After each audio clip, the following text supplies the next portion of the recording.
ایک دن کا روزہ سارے پورے سال کے گناہ معاف فرما دیتا۔ دوسرا 15 شعبان میں اللہ کے ہاں تو سب کچھ موجود ہے، لکھا ہوا ہے، لیکن جیسے گورنمنٹ بجٹ پیش کرتی نا پورے سال میں، یہ ہوگا یہ ہوگا یہ ہوگا یہ ہوگا، چیزوں کے ریٹ اور باقی ساری چیزوں کا اعلان ہوتا ہے، اسی طرح میرا اللہ اس رات پورے سال کا اعلان فرماتا ہے کہ فرشتوں کی طرف سے فرشتے پورا سنا دیتے ہیں کہ اس سال میں کیا ہوگا، کہاں بارش ہوگی، کہاں نہیں ہوگی، کہاں امن ہے، کہاں جنگ ہے، کہاں بیماری ہے، کہاں صحت، کون کیسا وقت گزارے گا، کب مرے گا، کتنے لوگ ہیں جن کے نام اعلان کر دیے جاتے ہیں کہ یہ اس سال مر جائیں گے، اوپر ان کے نام کا پتہ اس پر نشان لگ جاتا ہے کہ یہ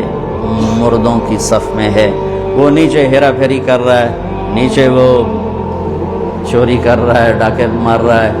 رشوت لے رہا ہے اور کیا کچھ کر رہا ہے، اوپر اس کا نام مردوں میں ہے اور فرشتے اس پہ مسکراتے ہیں، کیسا بے وقوف ہے، اوپر مردوں میں لکھا جا چکا ہے، نیچے یہ بے ایمانی کر رہا ہے، بدمعاشی کر رہا ہے۔